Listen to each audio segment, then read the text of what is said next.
All right, there it is. Market is closed. Out.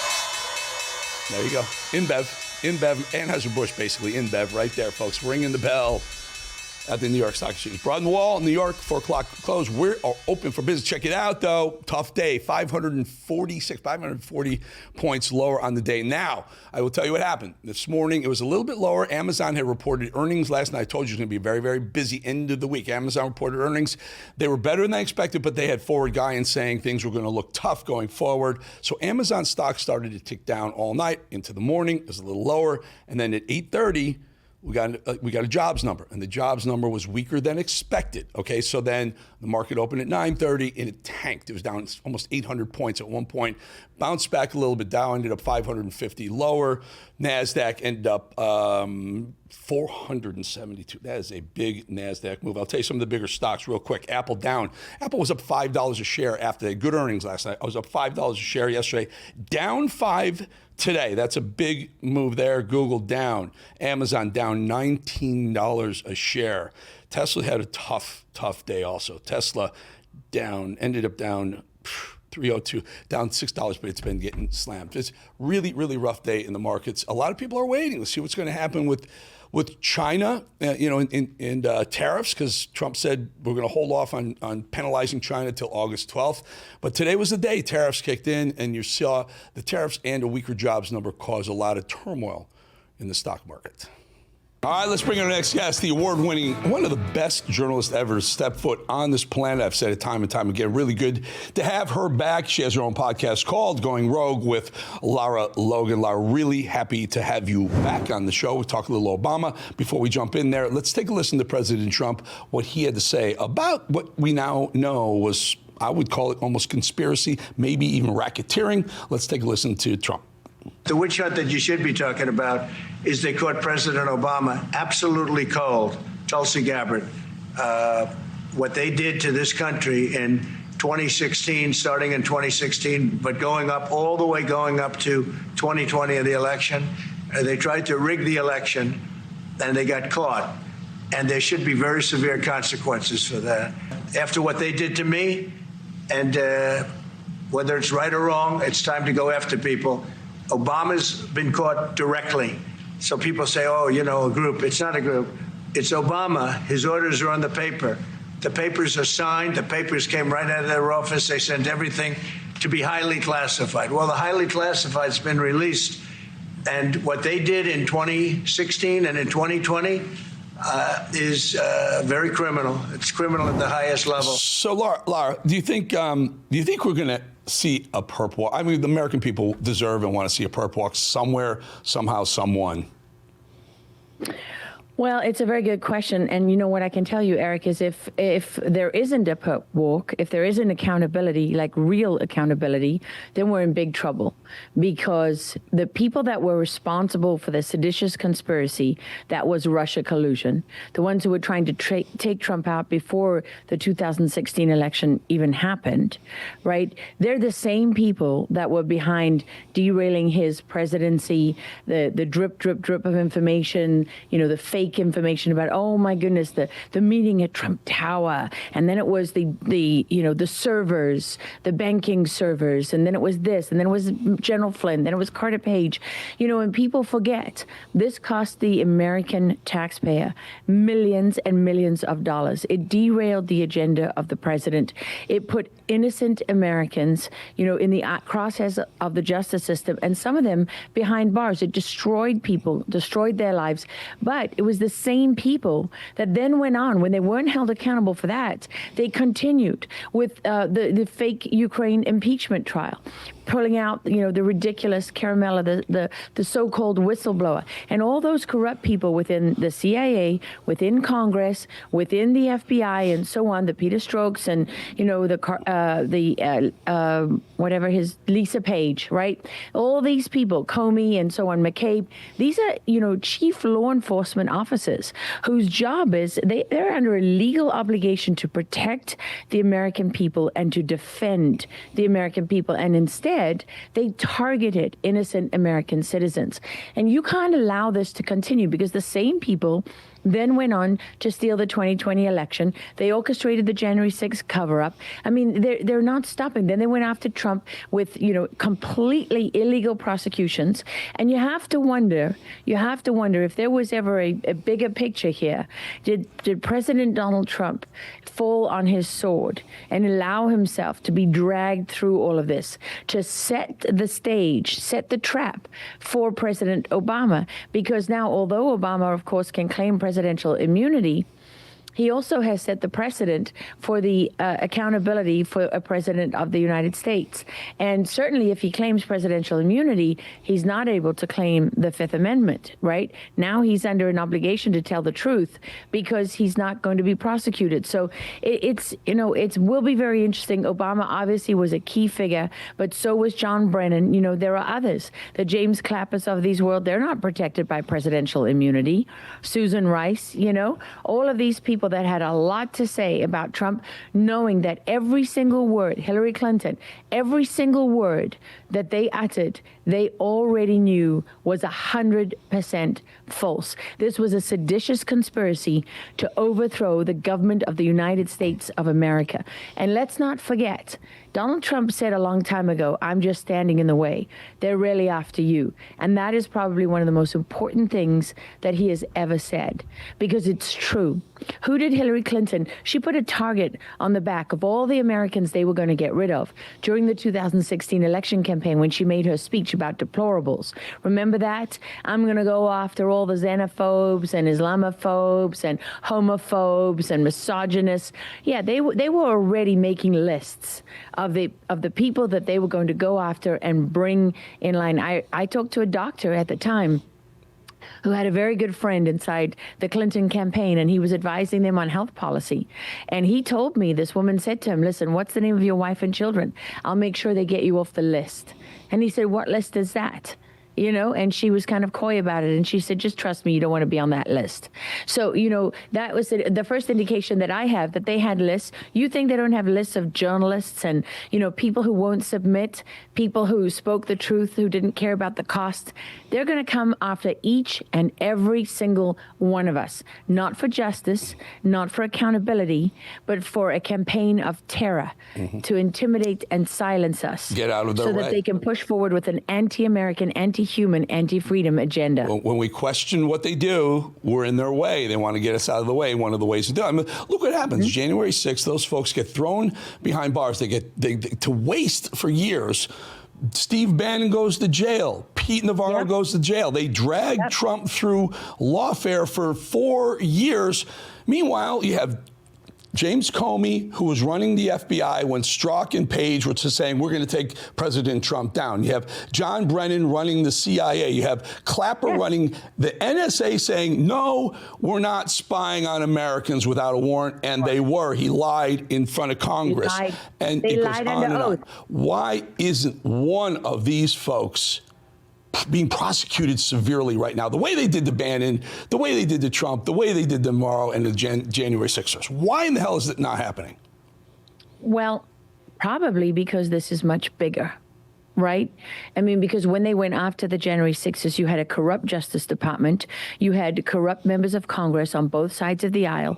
Every single Republican that said that January 6th was an insurrection or was a terrifying, violent, shameful day in the history of this country, every single one of them should be held to account for saying that, because they either were so stupid that they fell for the operation and for the narrative, or they were complicit. And if they're that stupid, they have no business being in positions of leadership in the first place. So I would be as ruthless with the Republicans as I would be with Democrats, which is, probably why I don't have a lot of political, people backing me. But that's because we care as the American people. And as journalists, our responsibility is to the whole truth. And the Laura, reality I'm with you, my dear. I am with you. And sometimes you get the folks saying, wait a minute, don't go after Republicans that are on our side. No, if they're corrupt and doing things that are wrong, they're not on our side. They're not on the side of the American people. Go ahead, I'm sorry. Why is a Republican-controlled Senate slow-rolling Trump's appointments? Why are we this far into the Trump administration and you have, I don't know, some places like the State Department that are only around 12% staffed at this point? Why does Josh Hawley vote with the Democrats to derail some of Trump's policy, some of his agenda? Why? I don't know why. I guess they're corrupt. I don't know why. Well, I mean, what it appears on the surface is that there are, in fact, what I know from speaking to many people within these agencies, these agencies are still replete with people who are either against President Trump or they are complicit with the other side. But either way, the Republican Party still has a reckoning to face, which is the establishment and the rhinos versus the people, really, that make up much of the vote for Donald Trump. Those people have been dragged along into supporting Donald Trump. They've been forced into towing the line. But don't think that for one single second they're not still subverting him. I mean, it is very, very obvious. President Trump has made it clear how he feels about things, and he doesn't usually change his mind. When he says, I'm going to change the balance of trade. It's something he had been saying for how many, 10, 20 years? You can go back to him on Oprah Winfrey talking about exactly the same things that he talked about when he got elected the first time and that he is making happen in his second term. So he's consistent. He's not afraid to change his mind if he's, learns more, but at the same time, he's consistent. So, when you see that things are not being implemented or that they're going, they're very far from what was promised, you really have to ask yourself, what are the layers in between? How many people are subverting him? How many people are controlling the information that reaches him? Because it doesn't appear to be a reflection of the man who has made his heart very obvious. Yes. I warn the folks. I warn the folks in D.C. Keep your eye. John Thune, the Senate Majority Leader. It's just keep your eyes open. He was a never Trumper for a while, complete rhino, bushy for the entirety of his career. Oh, it's getting weird out there. Lara, really good having you on, my friend. Going Rogue with Lara Logan, the podcast. It's great and really good to have you, my friend. Thank you. Good to see you. Always good talking to Lara. And again, yesterday we were talking to Lara, and then Trump came out. He loves the 4 o'clock hour. He's traveling today, so we have the whole hour to ourselves. Isn't that great? And I realize, folks, I rushed through the markets very quickly. We've been talking about oil. Good news today. Oil down almost $2 a barrel. That's very, very good news for the economy, even though it was a tough day. Also, gold was up. Gold's $3,415 an ounce. That's good news there as well, $62. And then the one that's rough, certainly for the folks here, myself included, very involved in crypto. Bitcoin backed off quite a bit, 113,270 as we speak right now. Tough day in some of the markets for the home team. Remind you about that podcast and YouTube page. Just subscribe. I got something really, really big on the horizon. I can't really talk about it too much right now, but I will. I promise you I will. You gotta subscribe though. Only place to see it is on the YouTube, maybe on the Apple, Rumble, iHeart, the other ways. So you gotta subscribe. We got that toll-free number. Maybe we'll hear some voicemails at the end of the show. We'll be back 2.5 minutes with, I don't know, maybe Superman, maybe Hercules, Anchorman. I don't know. It's going to be an interesting segment coming up.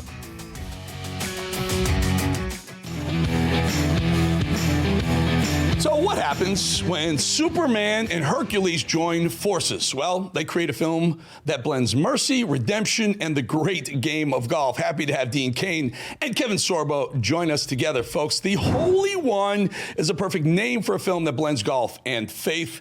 Dean, you wrote and directed the film. Tell us all where you got the inspiration to write and direct a film like this. Well, first of all, I love sports. So any sports, and sports as a metaphor for life, to me, is the greatest thing in the world. You learn so much in sports that you can apply to your life. And I was riding in West Virginia, a 2-hour drive over to an airport with my buddy, Jason Campbell, who's the exec producer of this film. And we were talking, and then we got on the subject of Kevin, because Kevin and I work together on a lot of faith-based films, and with Jason.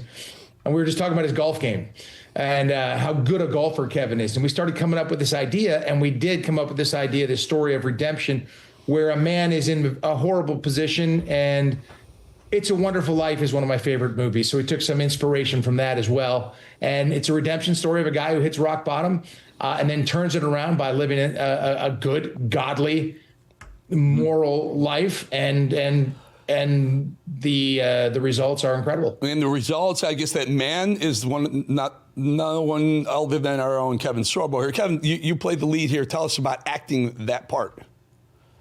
Well, it's fun. I mean, Dean knows I love doing movies like this.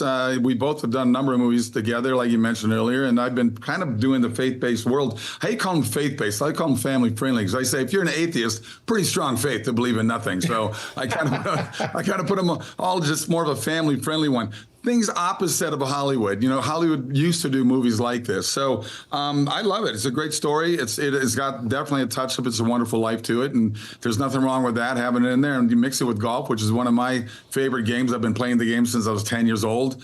I've golfed with everybody from, Tiger Woods to Jack Nicklaus to, it's been an amazing ride just because of the celebrity thing and being part of that golf world. So it's been fun, and I'm looking forward to the final results. And I don't know if you guys got a clip if you got time to show it, but yeah, I did send you guys those clips. The one I actually sunk a shot. I think we have that one. I'm pretty sure we have that one. Let's take a look.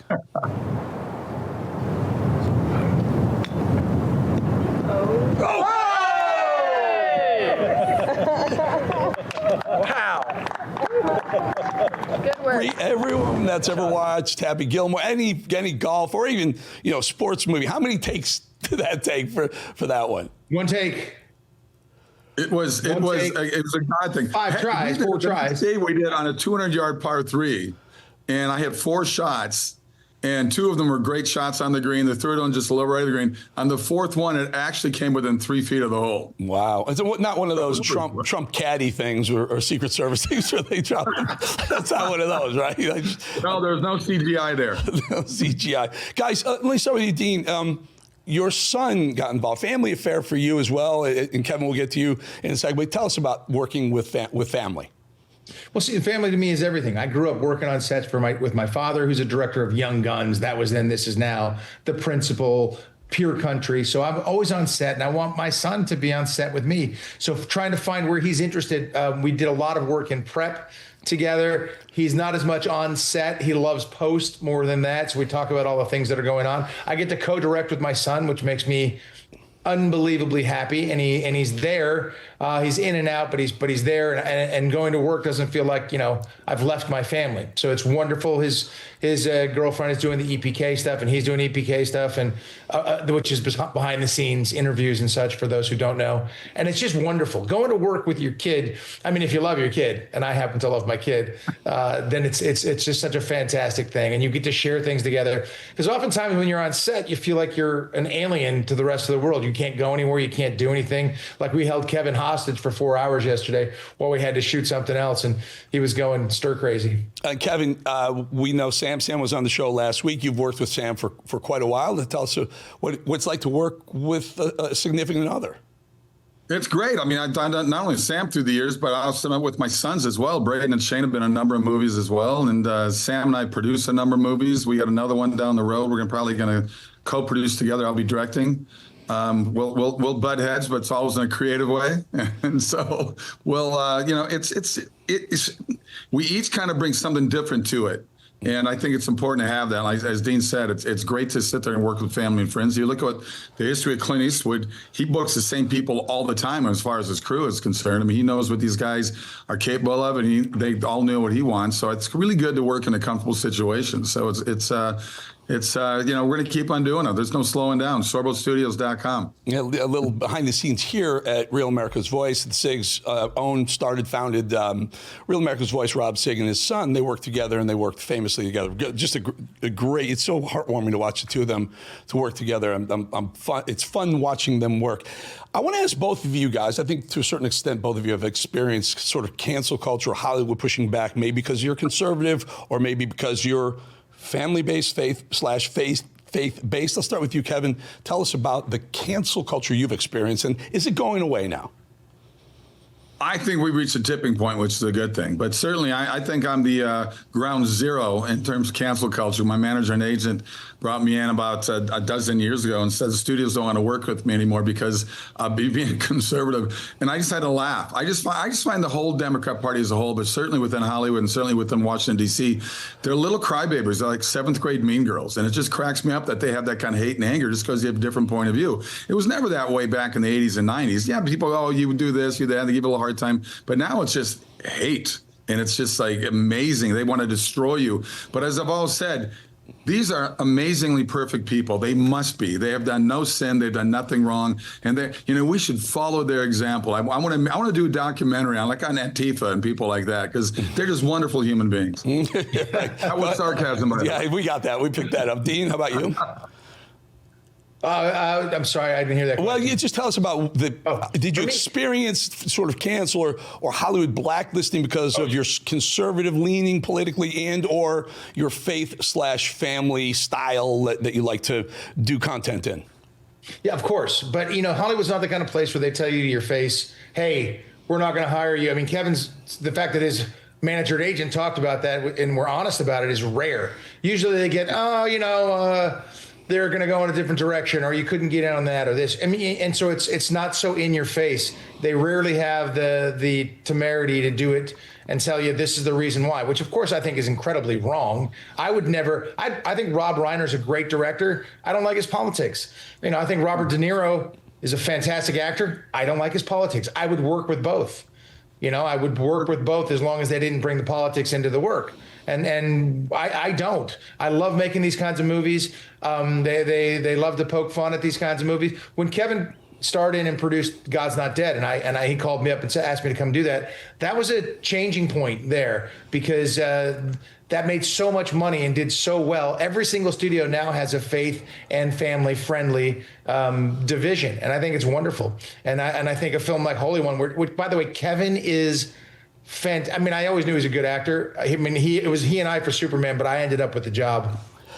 But he is a fantastic actor, and his performance in this is amazing, and it helps for me. There's no question you believe he's a great golfer because you're watching him hit these golf shots on there, and then all of that, mixed in with working with his wife Sam. Those emotional scenes are very good. There was times I was like, am I eavesdropping here, watching this happen? What's going? It's so great. So I can't sing Kevin's praises highly enough. Very quickly, I'm going to throw a little curveball. I only have about a minute or so here. The three of us, folks, if you're watching right now, the three of us are involved in something. You want to talk about poking fun? We're doing a little, an off-brand, a little bourbon brand, Tears of the Left, and it's literally poking fun at how liberals whine and cry about everything. We're having a ball doing it. Just real quickly, Dean and Kevin, we're all going to get together and sip a little bourbon of Tears of the Left and maybe have a cigar and talk about how much fun it is just ribbing them just a little bit. Kevin, you're first. Well, it's fun. I did all my filming for him already. I did my ads. Rob Schneider did his already. I think you guys are due up next. Babylon Bee is going to be involved as well. They came out with an ad for it in today's posting that they do every day. So I think it's hilarious. They even have like a cookbook. They have a drink mixology book with different names on it, and they will talk to you guys about having your own drink brought up. So I'm working on mine as well. No, I got mine. I got mine. My drink's all ready to go, and the little drink book it pokes at Nancy Pelosi and AOC, joyless Joy Reid. Dean, quick thought? I'm just trying to think of who I'm going to poke fun at. It might be Swalwell, Gavin Newsom. There you go. I think those are very, very easy target-rich environments to go after. There's just too many. There's too many to go after. I think that liberal tears are going to taste wonderful. Yeah, it's going to taste great. All right, guys. We have the movie's called Holy One. When does it come out, guys? When is it going to air? Hopefully spring. Got it. Yeah, hopefully. All right, we're going to leave it there. We have Superman, we have Hercules, and I don't know, maybe Anchorman, maybe, I don't know, 2.0. I don't know, who knows, whatever. Guys, really good talking to you guys. Have a lot of fun. And we'll get you back when the film drops, and we'll play some more clips. Awesome. All right, thanks a lot. Thank you, Eric. God bless. Thanks, guys. You too. We'll be back. 2.5 minutes.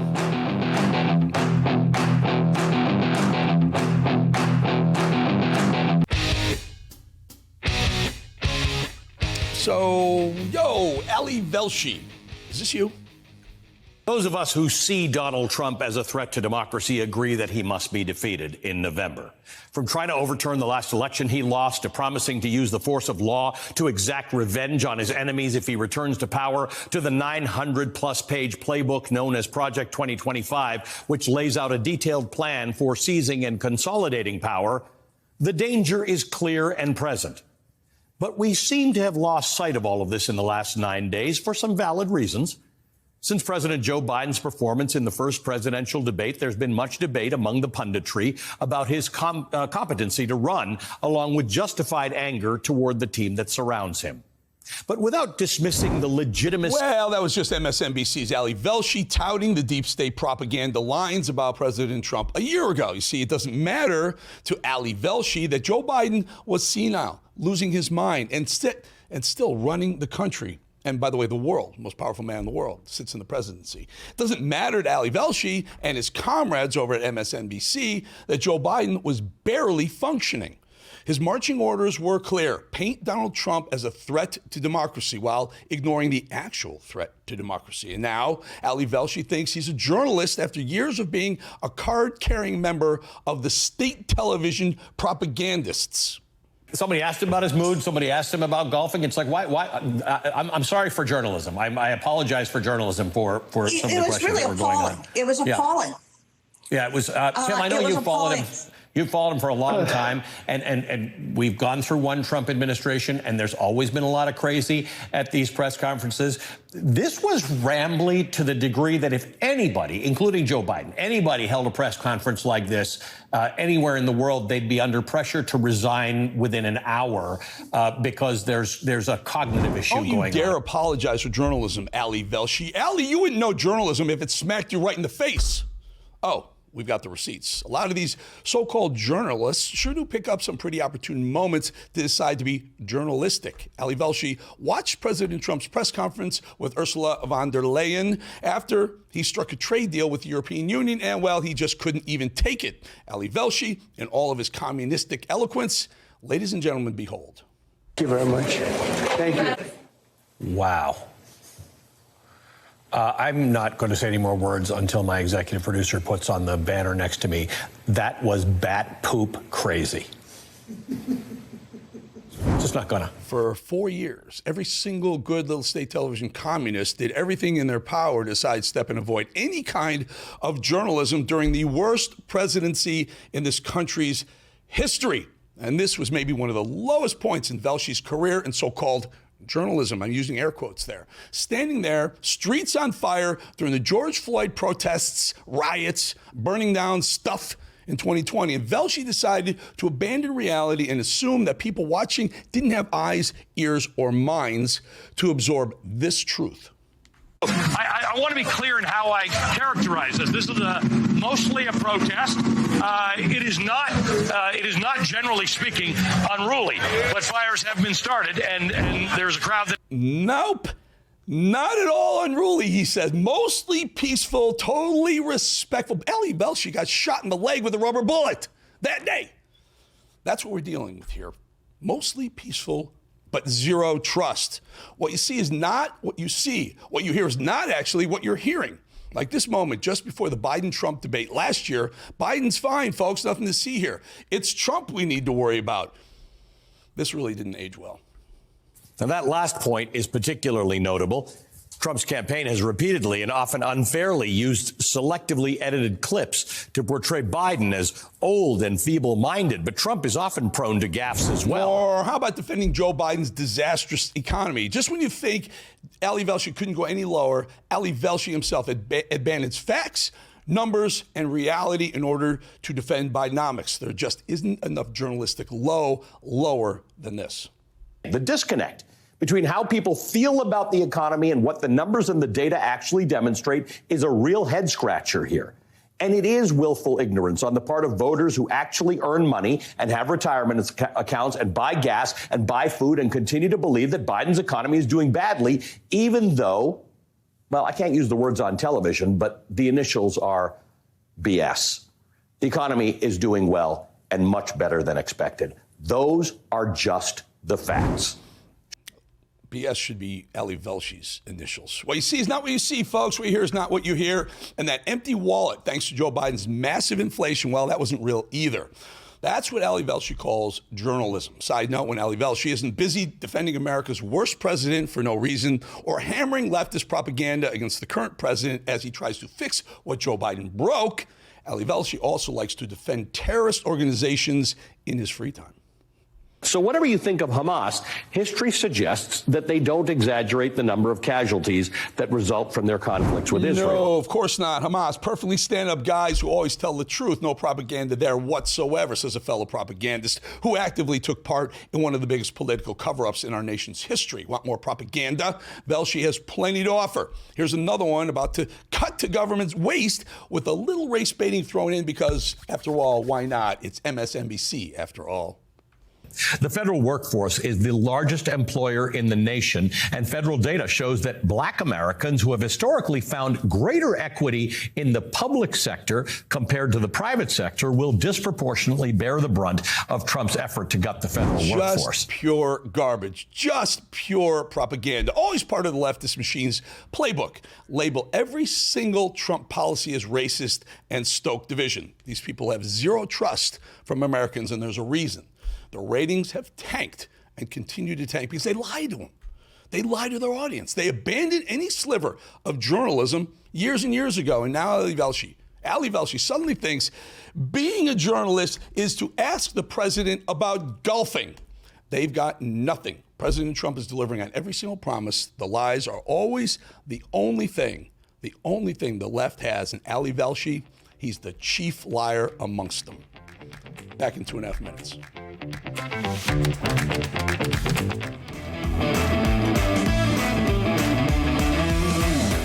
The Democrats never let a good crisis go to waste. I think Rahm Emanuel started that in the Obama administration.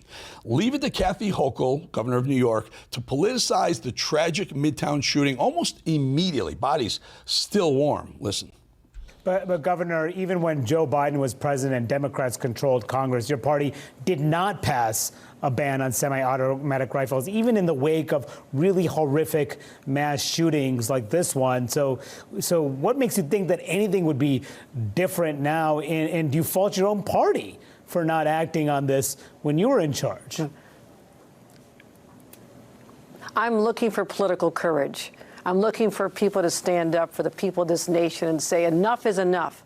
How much more slaughter do we have to endure because of these assault weapons? We had this happen in my hometown of Buffalo in 2022. You remember 10 people shopping at a Tops grocery store in a black part of our city. This individual targeted them, a white supremacist, because of the color of their skin. So there's no targeting. The shooter was black. It has nothing to do with race or color, Kathy Hochul. New York, and specifically New York City, Manhattan, is a gun-free zone. It's a soft target. Everyone knows that. Every nut job that wants to take a lot of people out, you have a big population and no one's packing. Sitting ducks. They don't do that down here in Florida. Ilhan Omar has been quiet for quite a little bit of time, but she roared back with a big way with a manic rant at her town hall as her constituents tore her apart. Ilhan Omar, behold. That is also a constituent problem. If you don't come and volunteer and help me doorknock, that's also a constituent problem. Because we collectively are impacted. When I run for office, I don't door knock by myself. There are volunteers who come and help me do that. Michigan Tlaib did in Michigan. She did door knocks the whole time by herself. For her initial campaign, she was on the streets. I door knocked on my initial campaign. I door knock on my campaigns now. I door knock now instead of here. That's not what I'm trying to say. What I'm trying to say is it takes numbers in order for a message to go out. I don't know why they continue to elect these radicals, these progressive radicals. Ilhan Omar called for defunding the police of the Minneapolis Police Department. Remember, that's one of her districts right there. And now the new guy that wants to be mayor also wants to defund the police. Nutjob Mamdani in New York, defund the police. Murderers going crazy in their cities, in their towns, in their states. Benny, can we skip these next two? I want to jump down to Democrat Congressman Mr. John Garamendi. I know this guy for a long time. John Garamendi is a California congressman. Well, he just is infuriating. John Garamendi, Congressman from California, just praised Joe Biden, get this, for the abysmal and disgraceful, disgusting withdrawal and deadly withdrawal from Afghanistan, while simultaneously trying to blame Trump, who wasn't even in office at the time. This should infuriate every single American with any patriotic bone in their body. Listen to this. In a very chaotic moment, the United States conducted the most successful movement of people ever attempted, with one horrible exception. And that was the bombing at the gate. Americans were killed. Americans were injured. A terrible, horrible situation. The number of Afghans that were killed were well over 100. The Trump administration set the stage. Check it out. I've been more in and out of this. I'm correct. They set the stage. The Biden administration did the very best with the stage they were given by Trump. This is infuriating. I know John Garamendi a long time. I used to interview John Garamendi 15 years ago on Fox. John, you are a filthy liar.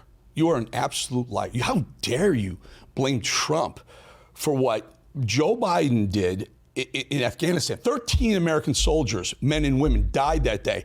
There is very good reporting that they knew about the bomb that was coming to that gate prior to it, and they left our American soldiers, men and women, to die by a suicide bomber. They knew, and they didn't want to tip them off because it would have tipped too many people off. Trump wasn't even in office. What the hell are you thinking? This is on Joe Biden. It was on his presidency. It was a year into his presidency. Every one of those idiots in the war room, in the Situation Room, made the call to leave Afghanistan, to put our soldiers at risk, and to leave, frankly, with some people still, some Americans still there. That is on Joe Biden. That is on Antony Blinken, the Secretary of State. It's on Mark Milley. It's on all the nut jobs that left our soldiers to die in Afghanistan. Nothing to do with Trump. I don't know what the hell you're doing, Garamendi. You should be censored, and you should be thrown out of Congress. Full stop. After calling the Midtown shooter possibly white on national television, CNN's Erin Burnett is trying to shift the attention, of course, back to Trump. She issued the lowest hanging fruit in the news cycle, Jeffrey Epstein. Now, listen to her basically beg her guests to completely throw baseless shots at Donald Trump to make them forget that she called the black shooter in Midtown Manhattan likely white. She did. Okay, so what did she say to you about him, right? I mean, he's saying, okay, she worked at the spa. At the time she was 16 or 17. Epstein hires her. Epstein obviously is just, I want to be clear here, is not in the hospitality business. So why he's hiring a 16 or 17-year-old masseuse from a spa, I'm just going to put that out there. But what did she tell you about Trump? Since we don't have the Epstein files, at least she talked to you. Right. I mean, her interactions with Trump were limited. Folks, I don't know what's going on left. These lunatics, they call themselves journalists. Ali Velshi, Erin Burnett, they've lost all credibility. That's why the ratings are tanking. All right, we'll be back 2.5 minutes.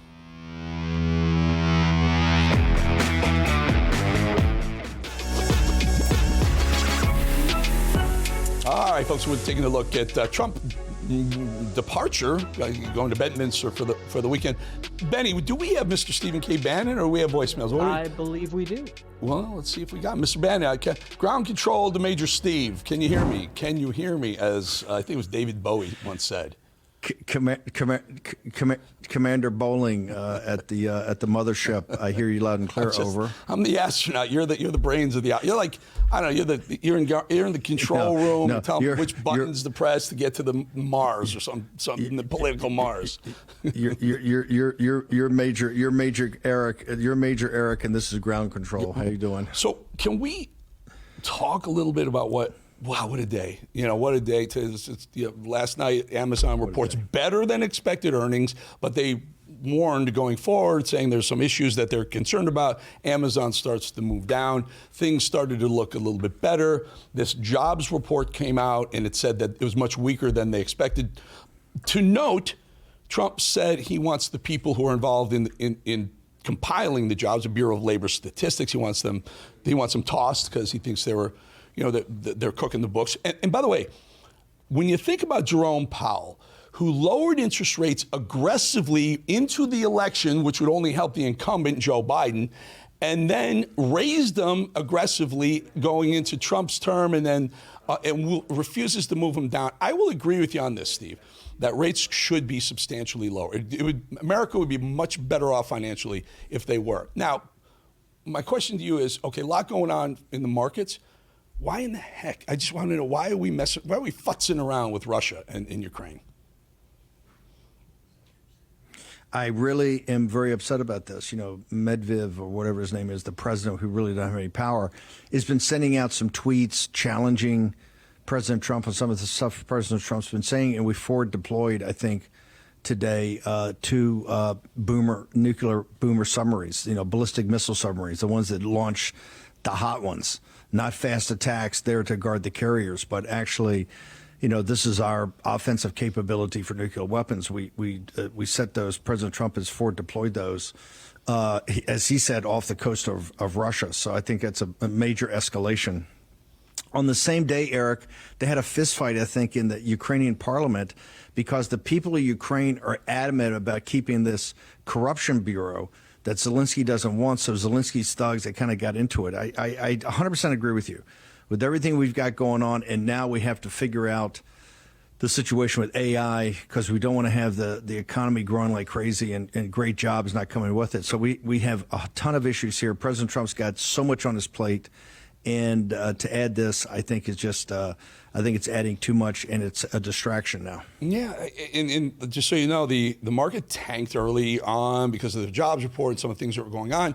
It started to recover. Then all of a sudden, there's this public sniping between Medvedev and the Trump administration. It just seems like I don't know, Steve. It's. I come from the school of thought. I'm not sure it's the Bannon school. I think it was the Bannon school at one point, where it's not our war. It's not our conflict to fight to win for Ukraine. Maybe 100%. Not even for NATO. Your thoughts?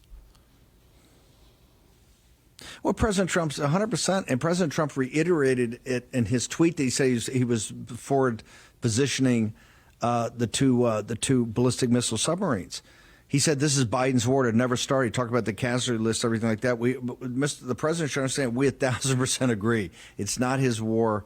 The killing fields are getting worse. I mean, he did do some numbers today that I think were pretty shocking about the casualty rates. And I keep telling people these casualty rates they're having in the Ukraine conflict are greater than in the first couple of years of World War II. Really before the Germans invaded Russia, when it really kicked off and you really got to big league fighting. This thing is very dangerous, and we're inexorably getting drawn in more and more. The president's got so much on his plate. And, one of the reasons it dropped earlier in the day, Eric, is that President Trump last night kind of even put out some more details on his on the redoing of the commercial relationships, tariffs. Now, we think it's great. It's going to be fantastic, but the market's got a lot to absorb. There are a lot of people, finance ministers in Europe and in Asia that are bad-mouthing it. So there's a lot to sort out here economically. He fired the head of Bureau of Labor Statistics, so that we had E.J. Antoni on this morning to walk through, as we do every month, why the person that's running it is screwed up. And E.J. is going to be back on the show this afternoon to talk more about that.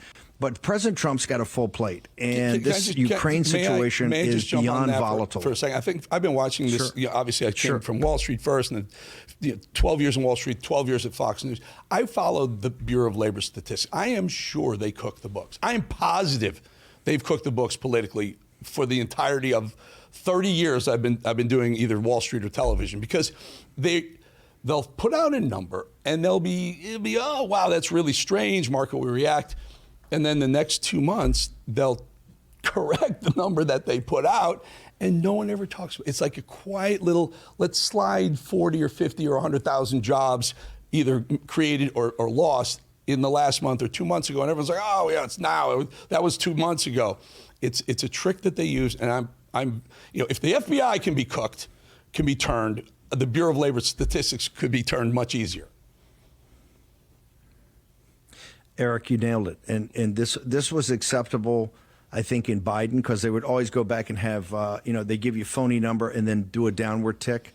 Here with President Trump, they wiped out, 250,000 jobs, 250,000 jobs. So I think he's just had enough of it. And I'm kind of shocked why this move wasn't made earlier. And I think for President Trump, as it gets with the recess appointments, I'm not sure he's getting full information on a lot of things that are happening, because once he gets alerted to it, there's an instantaneous decision. Bang. Let's decide that and move on. So I think the same thing with the appointments over the Senate were unlikely. One of the problems going forward, everyone should know this. These people that work at the Bureau of Labor Statistics, et cetera, in SEC, for example, the Securities and Exchange Commission, who are charged with keeping their eyes on Wall Street, they end up having a cozy relationship with those folks over there because they end up going to work for them when they're done in government. And so they don't necessarily hold them to the standards that they're supposed to be holding them to. There should be a Chinese wall. There should be a firewall. If you're going to work at the SEC or the BLS or any of these government agencies that regulate the street, you can never go work for the street. And then you probably have have more accuracy and more transparency, so to speak, of what's going on Wall Street. I'd like that. I like that a lot. I like it a whole lot. We'll bring that up with EJ and Tony when we get him on here in the B block. You have a very good show, and you have a very good weekend, my friend. I'll talk to you over the weekend. We have some other things we want to talk about. I'll talk to you offline, and we'll see you Monday, Stephen.